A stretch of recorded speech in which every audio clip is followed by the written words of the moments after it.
Quiero invitaros a todos que me acompañéis, si queréis, al Evangelio de Juan capítulo 6.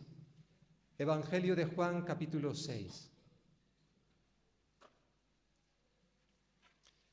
Y vamos a leer los primeros 15 versículos. Juan capítulo 6, versículo 1.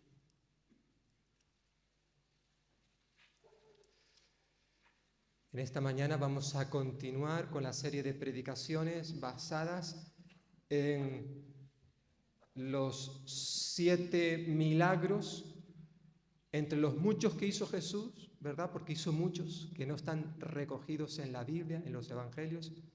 Pero Juan seleccionó 7 de esos milagros y los plasmó aquí en su Evangelio, en este libro que él escribió. Ya hemos visto hasta ahora las 3 primeras señales, los 3 primeros milagros, y en esta mañana vamos a ver el cuarto de esos milagros que Jesús hizo y que aparecen en el Evangelio de Juan. Y dice así, versículo 1, que después de esto, Jesús fue al otro lado del mar de Galilea, el de Tiberias, y le seguía gran multitud, porque veían las señales, los milagros que hacía en los enfermos. Entonces subió Jesús a un monte y se sentó allí con sus discípulos. Y estaba cerca la Pascua, la fiesta de los judíos. Cuando alzó Jesús los ojos y vio que había venido a él gran multitud, dijo a Felipe: ¿de dónde compraremos pan para que coman estos? Pero esto decía para probarle, porque él, Jesús, sabía lo que había de hacer. Felipe le respondió: 200 denarios de pan no bastarían para que cada uno de ellos tomase un poco. Uno de sus discípulos, Andrés, hermano de Simón Pedro, le dijo: aquí está un muchacho que tiene 5 panes de cebada y 2 pececillos, mas ¿qué es esto para tantos? Entonces Jesús dijo: haced recostar la gente. Y había mucha hierba en aquel lugar, y se recostaron como un número de 5,000 varones. Y tomó Jesús aquellos panes, y habiendo dado gracias, los repartió entre los discípulos, y los discípulos entre los que estaban recostados, asimismo de los peces, cuanto querían. Y cuando se hubieron saciado, dijo a sus discípulos: recoged los pedazos que sobraron, para que no se pierda nada. Recogieron, pues, y llenaron 12 cestas de pedazos que de los 5 panes de cebada sobraron a los que habían comido. Aquellos hombres entonces, viendo la señal, el milagro que Jesús había hecho, dijeron: este verdaderamente es el profeta que había de venir al mundo. Pero entendiendo Jesús que iban a venir para apoderarse de él y hacerle rey, volvió a retirarse al monte él solo. Vamos a orar, vamos a pedirle al Señor que bendiga su palabra en esta mañana que hemos leído. Y quisiera también pedirte, hermano y hermana y amigo que me acompañas, que mientras oramos, sin que esto nos distraiga, voy a pedirte por favor que si llevas el móvil contigo, en este momento lo pongas en silencio o lo apagues, para que este no nos moleste si viene alguna llamada inesperada. Y qué bueno que no solamente hoy, sino que cada vez que venimos a este lugar podamos hacerlo, Padre, queremos en esta hora que esta palabra que acabamos de leer, Señor, que es tu palabra, tu revelación, pues que ésta pueda hablarnos a todos en el día de hoy, tanto a los que estamos aquí presentes, como a todos aquellos que más tarde puedan escuchar esta predicación a través de las redes sociales. Háblanos, Señor, porque necesitamos escuchar tu voz. Vivimos en un mundo donde escuchamos diferentes voces que vienen a nosotros y nos dicen lo que tenemos que hacer. Y muchas de esas voces, Señor, muchas de las cosas que escuchamos son contrarias a tu palabra. Pero que queremos pedirte que en esta mañana tu voz pueda ser escuchada, que tú puedas hablarnos, Señor, y también transformarnos. Te lo pedimos en el nombre de Jesús. Amén. Es probable que muchos de nosotros hayamos visto, quizás en más de una ocasión, una película que se hizo muy famosa en su momento, una película titulada Misión Imposible. De hecho, han puesto varias películas, secuelas de esta película tan conocida. Una película donde básicamente vemos a un grupo de élite, unos agentes secretos que continuamente están intentando salvar al mundo de los malos. Y a estos agentes se les encomienda misiones que aparentemente en un principio parecen imposibles de llevar a cabo, aunque luego evidentemente al final de la película lo que parecía imposible fue posible, lo consiguieron, pudieron llegar a sus objetivos.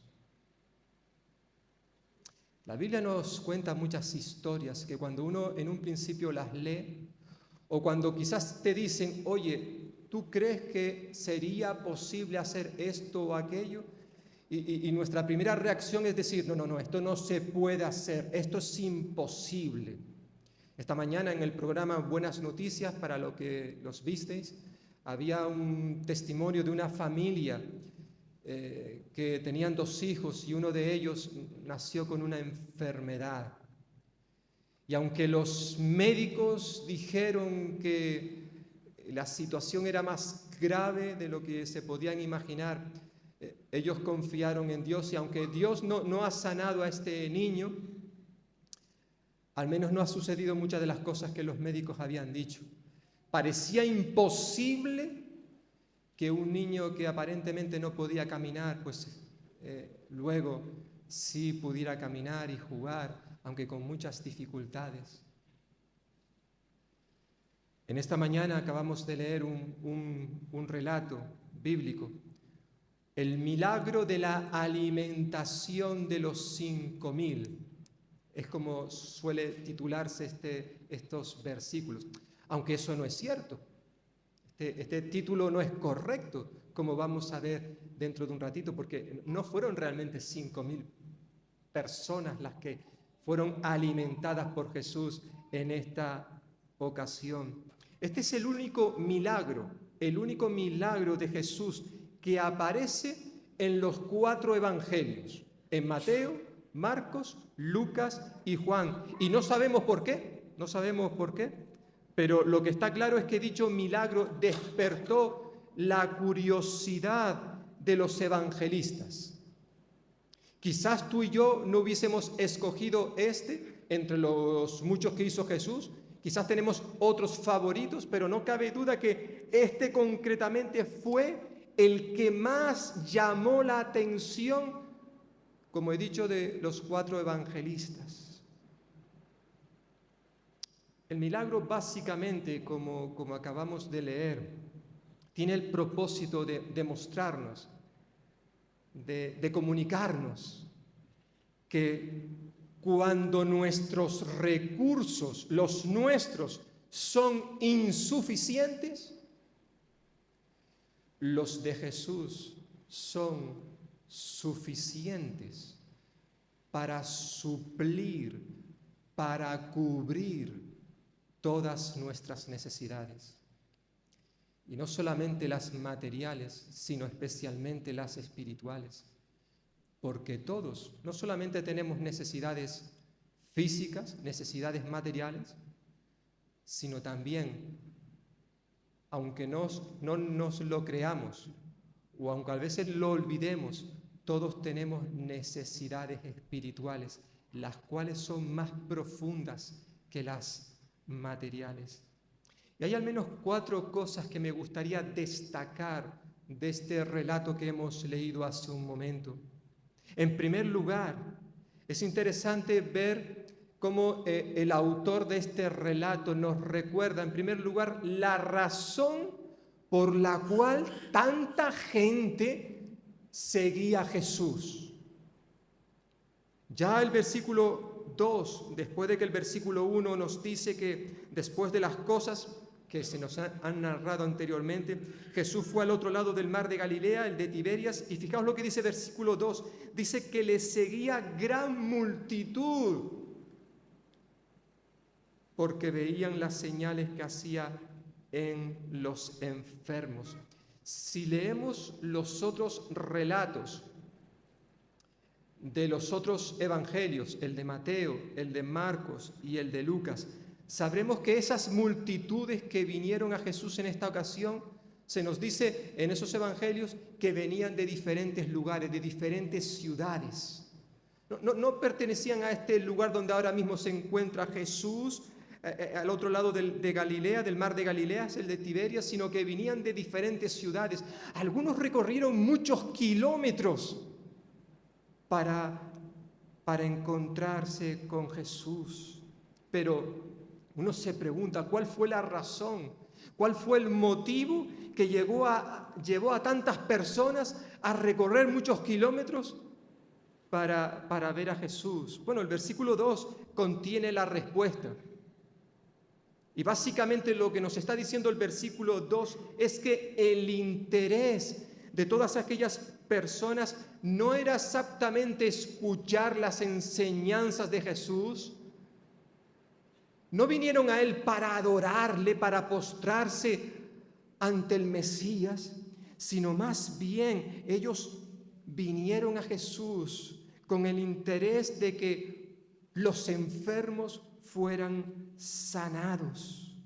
Era sus milagros, los milagros de sanidad, lo que había atraído a aquellas grandes multitudes, que como veremos eran miles y miles de personas las que vinieron aquel día para encontrarse con Jesús.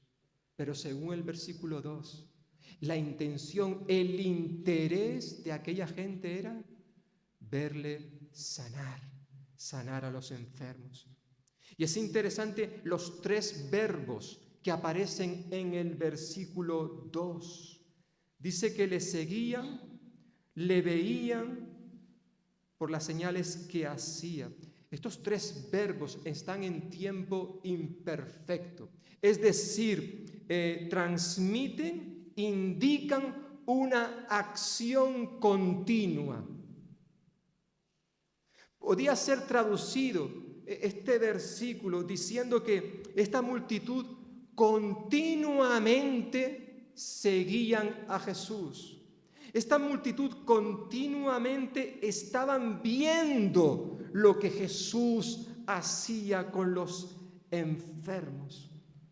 Obviamente esta declaración que encontramos en el versículo 2 ya nos está diciendo de manera implícita que además de los 7 milagros, 7 señales que Juan seleccionó en su libro, Jesús hizo muchos otros milagros que no están recogidos aquí. Y la gente seguía a Jesús continuamente porque querían ver una vez más lo espectacular. Querían ver cómo Jesús hacía que la gente que era ciega pudiese ver. Querían ver cómo los que no podían caminar ahora pudiesen caminar. Quería ver cómo aquellas gentes que estaban endemoniadas, poseídas por un demonio, de repente estuviesen en sus cabales. Esto es lo que hacía Jesús continuamente. Y la gente iba detrás para ver todo esto. El espectáculo. Los milagros. Es eso simplemente lo que tenían delante de sus ojos. Es decir, la gente buscaba a Jesús simplemente por un interés propio. Bueno, vamos a volver a esto dentro de un momento cuando lleguemos al final de este relato. Pero me gustaría que pudiéramos pensar también tú y yo en estas cosas. ¿Qué nos lleva a ti y a mí a seguir a Jesús, a buscarle? ¿Es el interés propio? Ya lo he dicho, creo que, no sé si desde el púlpito o a nivel privado, en algún estudio que hemos estado juntos, pero recuerdo a un compañero de trabajo que no sé por qué en la conversación que teníamos se puso sobre la mesa que yo era donante de sangre. Y creo que en esos días iba a ir precisamente al hospital a donar sangre. Y este hombre que ya era mayor me preguntó, bueno, ¿y por donar sangre te dan algo? Yo dije, bueno, la verdad es que no me dan nada. Soy yo quien da algo. Doy un poquito de mi sangre para ayudar a otros. Y creo que la razón de aquella conversación era para invitarle a que él también fuera donante de sangre. Pero claro, en el momento en que yo le dije que por donar sangre no te daban nada, él dijo, para eso no voy a donar. Si no me van a dar nada, ¿qué propósito tiene dar un poquito de tu vida, de tu sangre? Y hay mucha gente que funciona de esa manera. Yo solamente doy a cambio de que me den. Y creo que muchas veces esto sucede también en el aspecto espiritual, con los no creyentes, pero también con aquellos que nos llamamos creyentes. En estos primeros 2 versículos vemos en primer lugar qué es lo que motivó, cuál fue la razón que llevó a esas miles de personas a buscar a Jesús. Pero en segundo lugar, versículos 3 al 5, después de haber visto la razón, encontramos la compasión que Jesús mostró para todas aquellas personas. Versículo 13 nos dice que Jesús subió a un monte. Y si leemos los otros relatos de los evangelios de Mateo, Marcos y Lucas, veremos que básicamente Jesús subió a un monte para estar en la intimidad con sus discípulos, para descansar, porque era tal el trabajo que estaban realizando que ya no tenían tiempo ni para comer. Nos dice allí, por ejemplo, Marcos capítulo 6. Y Jesús subió a un monte con sus discípulos a solas para tomarse un tiempo de descanso. Pero no fue posible, ya que cuando Jesús, estando allí en el monte, levantó su mirada, resulta que empezó a contemplar a una multitud que venían a él. Versículo 5. Y como bien sabemos cuando conocemos un poquito a este Jesús, él no se podía quedar con los brazos cruzados. No, él lo único que podía hacer era, pues, en primer lugar, tener compasión de aquella gente. Es lo que nos dicen otros evangelios, que cuando Jesús vio a esas multitudes, tuvo compasión de ellos. ¿Por qué?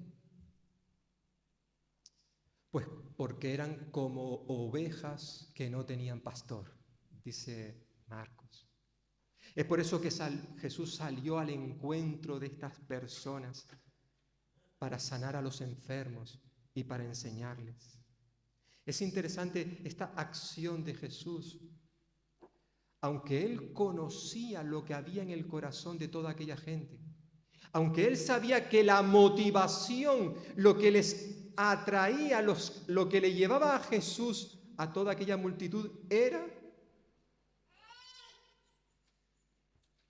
obtener algún beneficio. No eran las razones correctas para venir a Jesús, pero Jesús, aunque lo sabía, los recibió.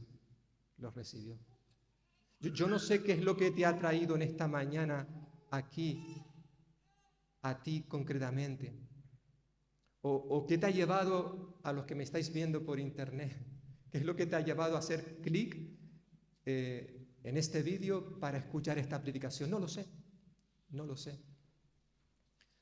Puede que sean motivaciones legítimas, correctas, que a Dios le agraden, o no.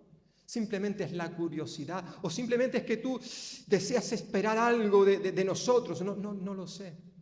Pero sea cual sea tu motivación, tu razón que te haya traído aquí en esta mañana, aunque no sea la correcta, Jesús tiene algo para ti. Jesús te va a aceptar. Jesús te va a escuchar. Jesús tiene algo que decirte también para ti en esta mañana. si tú permites que Él lo haga. Da igual cuáles sean tus razones. Tú estás aquí y no es casualidad. Y Jesús quiere darte algo. Si tú quieres recibirlo. Es interesante, ¿verdad? Su compasión. A lo largo de las Escrituras vemos una y otra vez que nuestro Dios es un Dios compasivo. Pero no solamente hemos visto la razón que llevó a esta gente a acercarse a Jesús, vemos también la compasión de Jesús, pero también vemos versículos 6 al 13, la lección inolvidable de Jesús para sus discípulos. Aunque ya Jesús tenía planeado, Él sabía lo que iba a hacer en esta situación, versículo 6, sin embargo, antes quiso probar la fe de sus discípulos. Juan concretamente pone el foco de atención en uno de esos discípulos llamado Felipe. Aunque por el resto de los evangelios, como ya he dicho, Jesús estaba pensando en todos los demás, ¿verdad? Y le hizo a Felipe un examen con una sola pregunta. Versículo 5 y versículo 6. Jesús, viendo aquella multitud enorme, preguntó a Felipe, oye, ¿de dónde compraremos pan para que coman estos? Y luego se añade, esto decía, es decir, Jesús planteaba esta pregunta para probarle. Esta palabra, este verbo, probar, dependiendo del contexto donde se encuentre, puede significar una cosa u otra. Puede significar la palabra probar, tentar, es decir, Jesús hizo esta pregunta para tentar a Felipe, o la palabra puede significar probar, examinar. Bueno, sabemos por la Biblia, concretamente Santiago en su carta lo dirá, que Dios ni puede ser tentado, ni Él tienta a nadie. Santiago 1:13, ¿verdad? Es decir, Dios no va a llevar nunca a nadie a que cometa un pecado, porque esa es la intención de una tentación, llevarnos a pecar. Dios nunca nos va a llevar a ti y a mí, a nadie, a pecar. Pero lo que sí puede hacer Dios, y esta palabra vuelvo a repetir, en griego puede significar tentar, probar, lo que sí puede hacer Dios contigo, conmigo, es probarnos. Porque quizás quiere que tú y yo, no que Él quiera conocer qué clase de fe tenemos, no, sino quiere llevarnos a ti y a mí a que tú y yo conozcamos qué clase de fe tenemos. Quiere hacernos madurar, crecer en Él, y por eso a veces Él nos prueba, nos permite pasar por situaciones difíciles, nos examina, pero siempre con el propósito de producir un bien en nosotros. Por eso Santiago también en su carta, capítulo 1, versículo 2, dice, hermanos míos, tened por sumo gozo cuando os halléis en diversas pruebas. ¿Por qué? Porque tenéis que saber que esas pruebas producen, qué palabra más hermosa, qué verbo, producen las pruebas que Dios permite en nuestra vida, producen, Santiago dice, paciencia, probablemente porque es este elemento, esta virtud nos va luego a abrir la puerta a otras más. Evidentemente, cuando Jesús le hace esta pregunta a Felipe, oye, ¿de dónde vamos a sacar tanta comida para tanta gente? Y luego dice el texto, esto decía para probarle, para que Felipe, como el resto de los discípulos, pudieran ver realmente hasta dónde llega el poder de Dios. Felipe no lo sabía. Él no lo sabía, y el resto de los discípulos tampoco, pero el Señor ya tenía un plan para esta situación. Es decir, esta falta de alimentos, esta situación estaba bajo el control de Dios, Una verdad, hermanos y hermanas, una verdad que todos nosotros deberíamos de recordar cuando nos hallamos en diversas pruebas. Porque es muy fácil que cuando tú o yo estamos pasando por una tormenta en nuestra vida, que nos olvidemos que Dios está al control, que Él sabe lo que va a hacer en medio de esta situación. Jesús le hizo esta pregunta a Felipe, sin embargo, dice versículo 6 que lo hizo para probarle. ¿Por qué? Porque él, Jesús, sabía lo que iba a hacer. De igual manera, cuando Dios permite que tú y yo pasemos por la prueba, Él ya sabe lo que va a hacer en medio de esa situación. Y por eso, aunque a veces evidentemente no entendemos el por qué Dios permite ciertas situaciones en nuestra vida, aunque no sepamos eso, hermanos, sí debemos de saber que Dios sigue al control, que Él sabe cómo va a actuar en esta situación en la cual me encuentro. El que sepa esto no quiere decir que tú y yo no podamos orar y pedirle: Señor, ayúdame a comprender, dame sabiduría, dame discernimiento, ayúdame para que en medio de este dolor yo pueda madurar, yo pueda crecer, pueda parecerme más a tu Hijo Jesús. Porque, hermanos y hermanas, como tantas veces he dicho y seguiré diciendo, hay ciertas cosas en la vida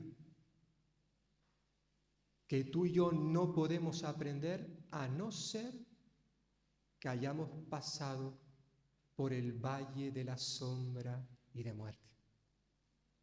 Hay cosas que no se pueden aprender simplemente con leer un buen libro, que eso está bien, o por escuchar una buena predicación,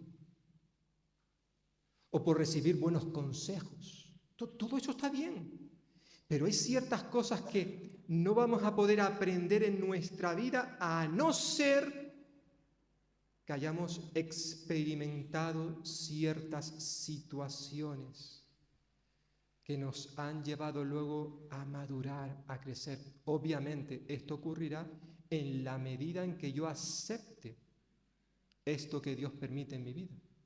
Porque obviamente, si yo me reboto con Dios, si yo me enfado, si yo le digo: sí, con que tú me tratas a mí así, yo que te quiero tanto, que voy a la iglesia todos los domingos y que lo llevo haciendo toda la vida, que hago esto, aquello y lo otro, así es como tú me tratas, siendo tu hijo, tu hija, pues ahora ya no te junto, como los niños. Y a veces nosotros quizás no lo decimos de esta manera, pero actuamos así. Obviamente, si lo hacemos, no vamos a recibir lo que Dios tenía preparado para nosotros a través de esa prueba, o sí lo vamos a recibir, pero a lo mejor vamos a tardar más tiempo. Dios va a dedicar más tiempo contigo y conmigo. El Señor sabía qué es lo que había detrás de aquella prueba. Y ante la pregunta de Jesús, ¿de dónde compraremos, versículo 5, de dónde compraremos pan para que coman estos? Vemos como Felipe, uno de los discípulos, sacó enseguida su calculadora para hacer números y llegó a la conclusión que para poder alimentar a tanta gente, a toda aquella multitud, sería necesario gastar como mínimo el salario de un jornalero durante 7 meses. Dice aquí el versículo 7 que Felipe respondió: 200 denarios, un denario era el salario, el jornal de un obrero al día. Yo trabajo y al final del día me dan un denario. Es decir, para poder alimentar a toda aquella gente, dice Felipe, que se necesitaría que una persona estuviera trabajando 200 días, aproximadamente 7 meses. Y aún así, dice Felipe, dice versículo 7, que eso no bastaría para que cada uno de ellos tomase un poquito de alimentos, un poquito. Desde la perspectiva puramente mercantil de Felipe, o desde el punto de vista puramente humano, Felipe está señalando que aquello, lo que pedía Jesús, era misión imposible. Esto es imposible, Jesús. Es lo que le está diciendo básicamente Felipe al Señor. Aunque también hay que recordar que si, volvemos a decir, examinamos el relato, la versión que nos dan los otros evangelios, Mateo, Marcos y Lucas, nos dirán que ellos realmente todos, llegó un momento en que le dijeron: Señor, envía a toda esta gente a su casa, a los campos, a las aldeas, a las tiendas, para que compren algo de comer, porque nosotros no tenemos que darle. Envíalos en ayunas para que ellos consigan su propia comida. Es decir, no solamente Felipe, sino el resto de los discípulos evidentemente no aprobaron el examen que les puso el Señor Jesús. Más que calcular, ellos debían confiar en aquel al cual ya habían visto en muchísimas otras ocasiones hacer milagros. Ya habían visto a Jesús haciendo lo imposible. ¿Y por qué no confiar en esta ocasión una vez más en que Él haría lo imposible? Alimentar a toda aquella multitud no iba a ser un problema para aquel que tiene todo el poder y toda la autoridad. Hermanos y hermanas, amigos y amigas, no hay problemas, como decía aquella canción que ya no se canta, no hay problemas que por muy grandes que sean, Dios no pueda resolver. El Señor es especialista en lo imposible. Por eso en una ocasión le dijo a sus discípulos: lo que es imposible para los hombres es posible para Dios. Y a veces nosotros tenemos que recordar esto. Quizás podemos vivir situaciones complicadas, difíciles y decir: uy, aquí no hay nada que hacer. ¿Quién dice eso? ¿Quién tiene la última palabra? ¿Los médicos? Cuando un médico viene y dice: no hay nada que hacer. Evidentemente, sabemos que en el caso de una enfermedad, Dios tiene poder para sanar cualquier tipo de dolencia. No siempre lo hace. Aunque creemos que Él tiene poder, Él no siempre sana a los enfermos por los cuales pedimos. Pero también es cierto que en su soberanía, como vimos en el último milagro, con aquel paralítico, había muchos al lado de aquel estanque. ¿Jesús podía haberlos sanado a todos? Sí, podía, pero no lo hizo. Sanó solo a uno. ¿Por qué? Bueno, no lo sabemos. Porque Dios a veces con unos actúa de una manera y con otros de otra manera, cuando todos somos sus hijos. Estoy haciendo referencia a los creyentes. ¿Por qué Dios a este sí le da un trabajo y a mí, que llevo ya tiempo sin trabajo, todavía no me ha dado ninguno? ¿Por qué si yo oro continuamente para que mis hijos vengan a los caminos del Señor, eso no ocurre? Pero los hijos de este o aquel, mira qué buenos hijos, mira cómo sirven a Dios. ¿Cuánto me gustaría que mis hijos hicieran esto? Pero Dios no transforma sus corazones. ¿Por qué? ¿Por qué a unos sí y a otros no? No lo sabemos. Lo que sí sabemos es que Él es soberano. y que aunque no te conceda a ti o a mí lo que le hemos pedido, Él nos sigue amando. Seguimos siendo especiales para Él. Él tiene un propósito también en cada una de estas situaciones. Dios era capaz de obrar en la vida de todas aquellas personas. Eso sí, para que Jesús llevase a cabo este milagro, Él, vamos a ponerlo entre comillas, necesitaba la colaboración de sus discípulos, de sus seguidores. Él podía hacerlo solo, pero como suele suceder de manera general, Dios necesita nuestra colaboración. Aquí Juan no lo menciona, pero los otros 3 evangelios, cuando dijeron, Señor, pero es que no hay dinero para comprar tanto pan. Señor, tienen que comer. Y Jesús, hay una frase preciosa que aparece en Mateo, Marcos y Lucas que dice Jesús, dale vosotros de comer. Dale vosotros. Ellos fueron a Jesús, Jesús, dale pan, necesitan comer. Y Jesús dice, dale vosotros de comer. ¿Qué es lo que tenéis? Mientras que uno hacían cálculos con la calculadora, en este caso Felipe, otro, Andrés, intentó buscar otras alternativas y salió a ver qué puedo hacer y encontró a un muchacho, quizás un niño, un adolescente, que llevaba consigo su almuerzo o su merienda, como dicen otros. 5 panes y 2 pescados. Seguramente no eran pescados frescos, eran lo que llamamos hoy en día pescados al escabeche, ¿verdad? Quizás seco, como una pequeña golosina que él tenía para poder alimentarse él solo.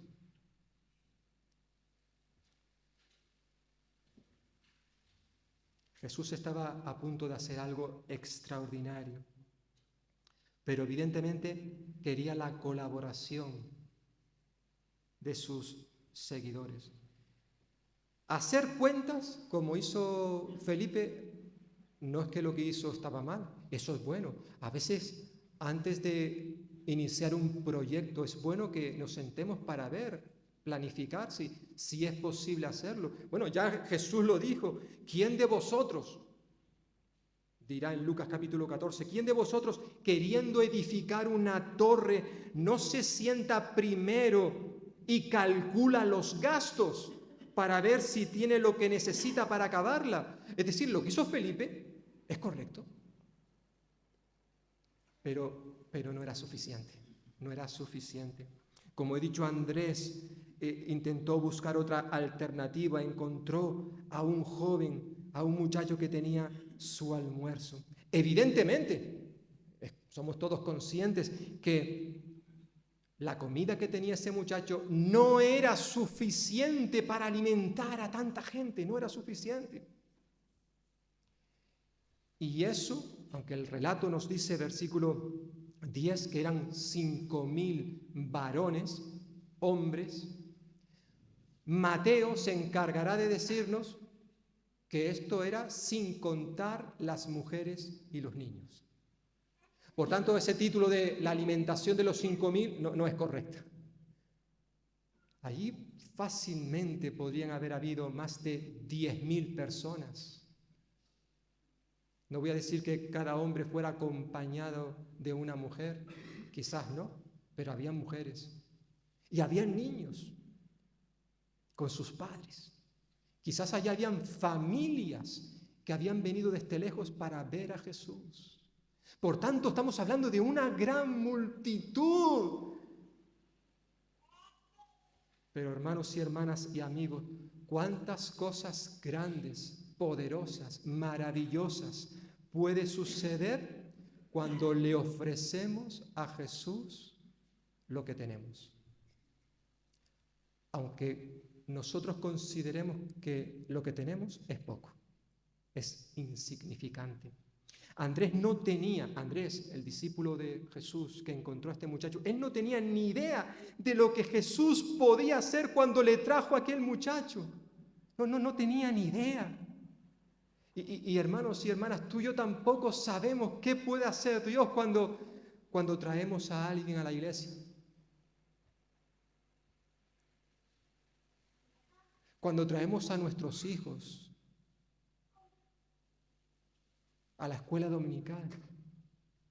Aunque sabemos que el primer lugar de formación de nuestros niños, su formación espiritual tiene que ser en el hogar. No cabe duda que la enseñanza, lo que ellos reciben cuando vienen a la casa del Señor, es algo que Dios puede utilizar grandemente.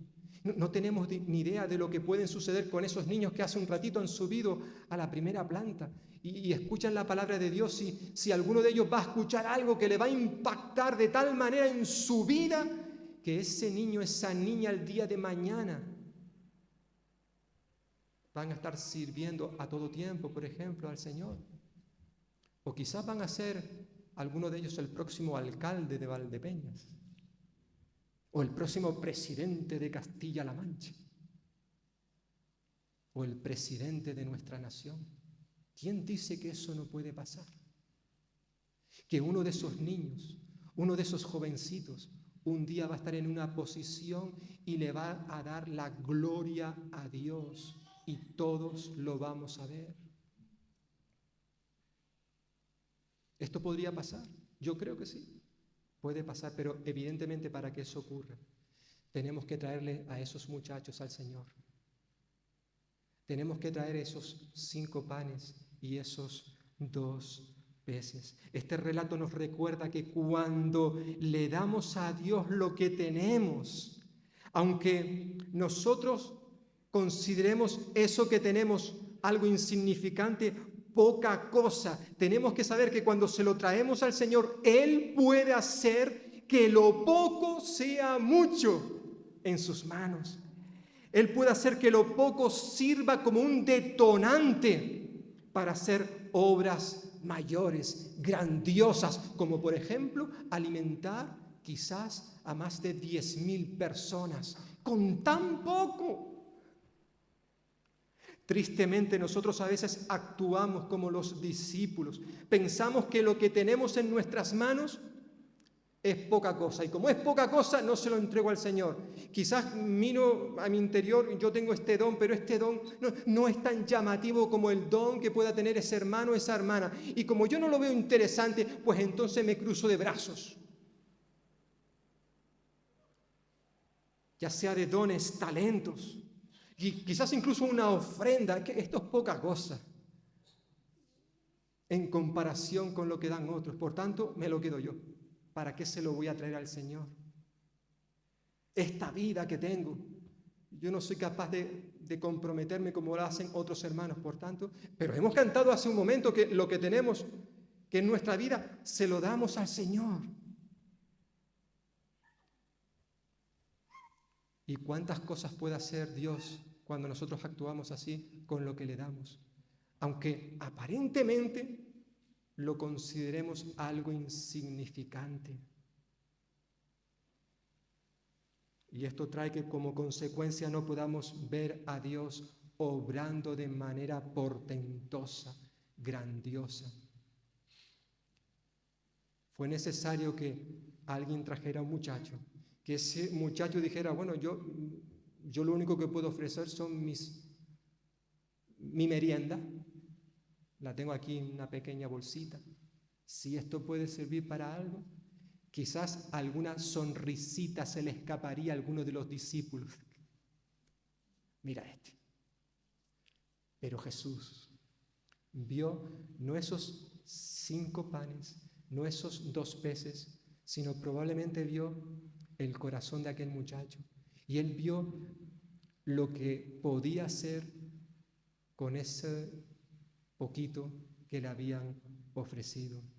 Jesús quería que ellos supieran que si confiaban en Él y le ofrecían sus escasos recursos, Él le demostraría a todos y cada uno de ellos que esos pocos recursos serían más que suficientes para alimentar a aquella gente. Y vaya si ocurrió. Jesús tomó aquel alimento en sus manos, los bendijo, los repartió a sus discípulos y ellos los repartieron entre aquella multitud sentada en la hierba. Y nos dice el texto que sobró, y vaya si sobró. Dice versículo 13 que recogieron y llenaron 12 cestas llenas de pedazos. Es decir, aquello fue mucho más que lo que habían ofrecido al principio. Habían sido 5 panes, 2 peces. Una vez que aquella poca comida fue puesta en las manos del Señor, Él proveyó para que todos, es decir, todos los presentes pudieran comer en abundancia, para que pudieran comer cuanto querían, dice versículo 11 al final, cuanto querían. Esta frase indica que hubo comida abundante para que todos quedaran satisfechos, todos.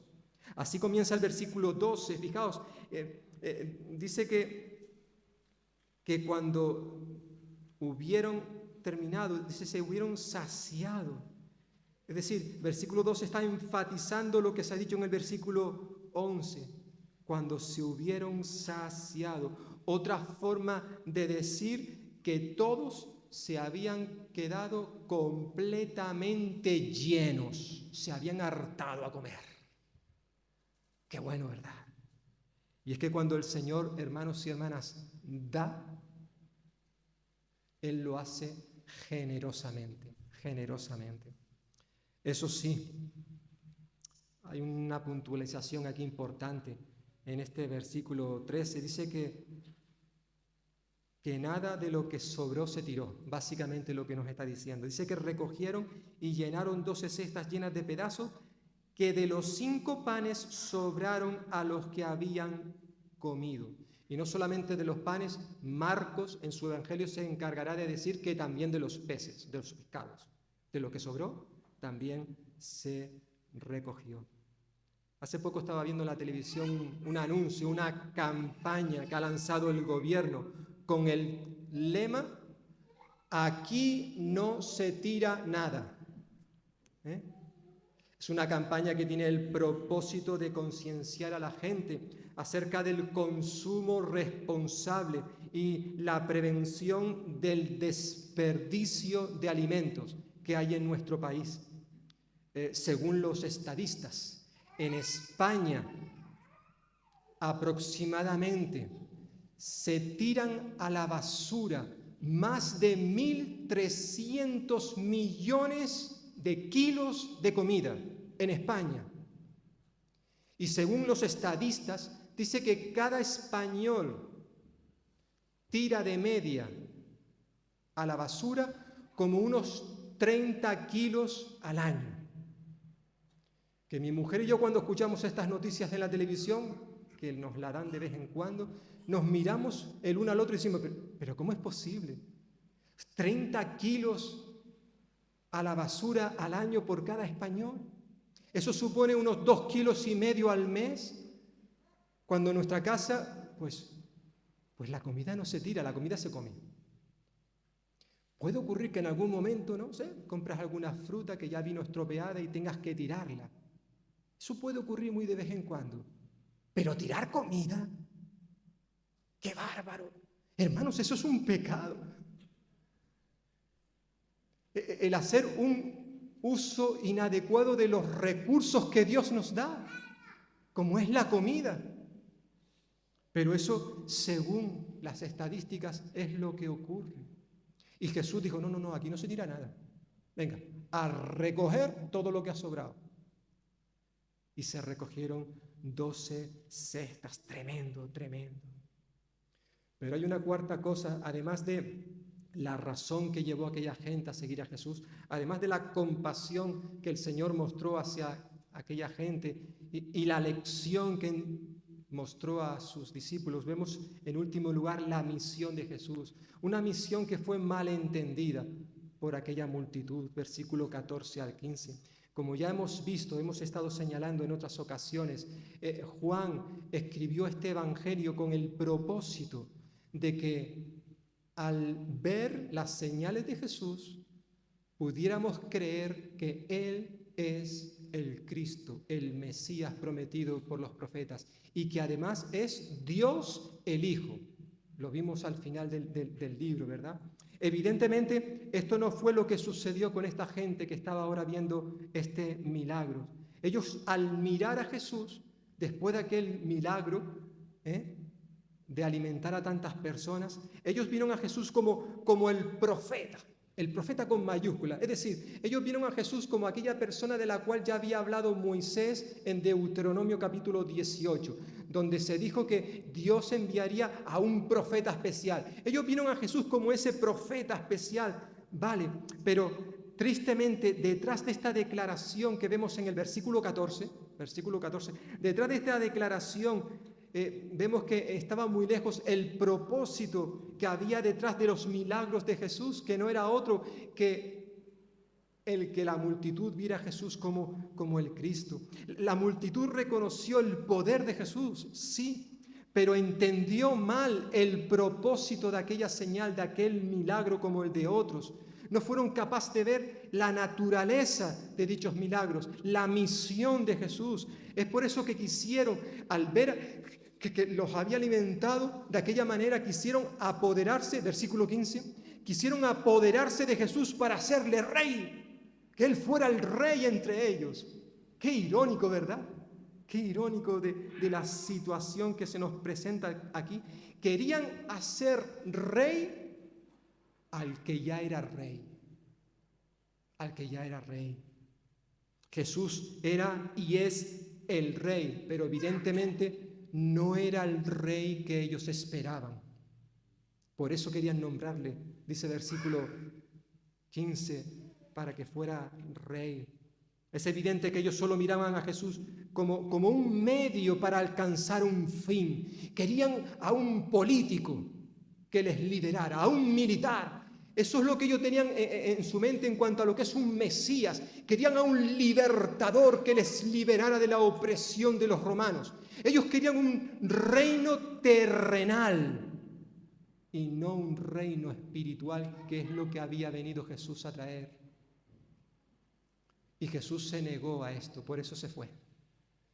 Como había rechazado la propuesta del diablo, recordaréis cuando fue tentado, yo te daré los reinos de este mundo. Y Jesús dijo, no. Y ahora esta gente que querían ofrecerle un reino terrenal, Jesús dice, no, yo no he venido para esto. Yo no he venido para esto. Hermanos y hermanas, para concluir, la multitud hemos visto en este pasaje, se nos ha dicho claramente, versículo 2, aquellos miles y miles de personas le seguían, le buscaban, no porque le vieran como el Mesías profetizado, sino porque eso iba a servir para sus propios intereses personales. Buscaban a Jesús con la intención de buscar algún beneficio, sacar algún provecho de ese poder especial que tenía Jesús. Pero antes de que le señalemos a cada uno de ellos con nuestro dedo acusador, sería bueno que nos mirásemos también a nosotros mismos en esta mañana, tanto aquellos que somos creyentes como aquellos que no lo sois. Porque no es cierto que muchas veces tú y yo también buscamos a Jesús, seguimos a Jesús, pero con la misma actitud que tenían estas personas que aparecen en el relato bíblico.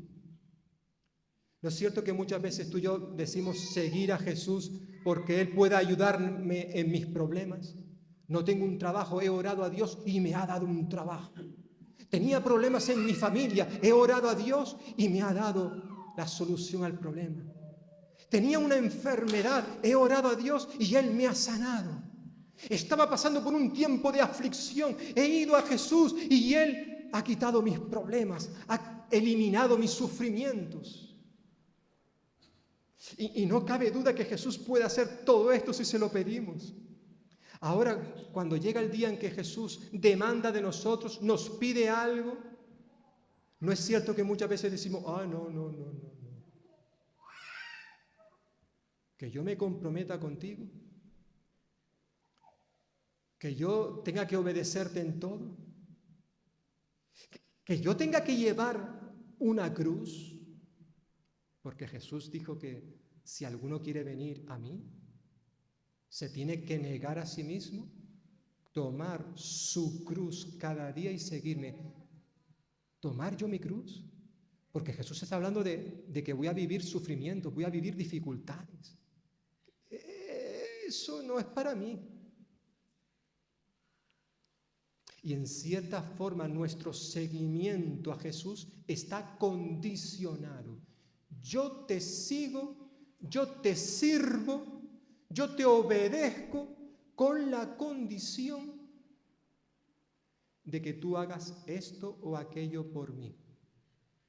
Y tampoco me hagas pasar por dificultades. Ya, pero como vamos a ver dentro de un momento cuando participemos de esta mesa, la palabra de Dios nos recuerda que Jesús a ti y a mí nos amó sin condiciones. Es un amor incondicional. Él dice, mira, te voy a amar, hagas lo que hagas. Voy a enviar a mi único hijo a este mundo a morir en una cruz por ti. Luego tú vas a decidir qué quieres hacer con él. Pero yo lo voy a enviar por ti. Yo te amo. Eres un fracaso. Eres un desobediente. Me das la espalda cada día. No haces lo que te pido, pero yo te amo. Y voy a seguir amándote. Y voy a seguir dándote oportunidades para que tú vengas a mí y que me sigas, para que me ames. Y no de una manera condicional. Eso es lo que vemos en los grandes hombres y mujeres de Dios que aparecen en la Biblia. Ellos estuvieron se atrevieron a decir, mira, Señor, yo sé que tú puedes hacer esto con nosotros, como aquellos jóvenes amigos de Daniel. Señor, sabemos que Dios, que tú puedes hacer esto por nosotros. Tú nos puedes liberar de los leones, del fuego. Ahora bien, si tú no lo haces, queremos decirte que aún así te vamos a seguir amando, te vamos a seguir sirviendo. Tú lo eres todo para nosotros. Y en cierta forma, hermanos y hermanas, esta tendría que ser tu oración, mi oración. Mira, Señor, a mí me gustaría que tú me sanaras, o a mí, o a un familiar, que tú hicieras esto por mí. Ahora, quiero que sepas que aunque tú no lo hagas, aunque tú no me des lo que te estoy pidiendo, te voy a seguir amando. Tú vas a seguir siendo mi Rey y mi Señor, pase lo que pase. Porque mi amor por ti no es condicional. Mi amor por ti es verdadero. Y yo quiero tenerlo continuamente, te lo quiero mostrar continuamente en mi vida. Tristemente esta gente no hizo esto, no lo hizo. Ellos seguían a Jesús simplemente por propio interés. Veremos más adelante, en este mismo capítulo, que Jesús se vuelve a encontrar con otra multitud, que todos le buscaban, y cuando le encuentra, Señor, te estábamos buscando. Y Jesús le dijo, sí. Vosotros me buscáis porque habéis comido pan de balde, gratuito, pero no por las señales, no por los milagros, por el significado de estos milagros. Vosotros tenéis un interés personal. Lo dice en este capítulo, versículo 26, lo veremos más adelante. Que el Señor nos ayude para que ninguno de nosotros en esta mañana tenga esta clase de actitud, sino que podamos realmente comprometernos con Él, amarle, obedecerle, seguirle, independientemente de que si Él me da o no me da lo que yo le he pedido en oración. Amén.